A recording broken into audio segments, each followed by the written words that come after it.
Gumawa ako ng panibagong video ng 20 pesos Graham bar ngayong 2026 para i-share sa inyo kung magkano pa ba ang pwedeng kitain dito. Sa stand mixer na gamit ko, 2 lata ng creme densada at 1 pack ng all-purpose cream ang kayang ibit nito sa isang salangan. 2 salang ang ginawa ko dito, bali 4 na lata ng creme densada at 2 pack ng all-purpose cream ang nagamit ko. 236 pesos ang naging puhunan ko sa 4 na lata ng creme densada at 142 pesos naman sa 2 all-purpose cream. 2 3 liters at 5 1.8 liters na container ang napaglagyan ko ng nabit kong cream. 246 pesos naman ang naging puhunan ko sa graham crackers, 6 na pack ang nagamit ko dito. Naglagay din ako ng filling na mangga, 100 pesos naman ang halaga nito at 1 kilo ang nagamit ko. Sa packaging o ice cream wrapper, namuhunan ako ng 75 cents per piece dahil 75 pesos ang bili ko sa 100 pieces. Ilalagay ko na lang ang listahan ng recipe sa uling bahagi ng video at sa comment section. Sa kabuuan, 81 pieces ng 20 pesos mango graham bar ang narep ako. 1,620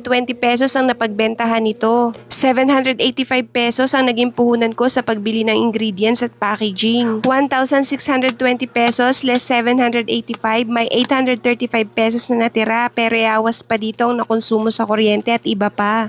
Pwede na rin dahil mabenta naman ito lalo na ngayong tag-init.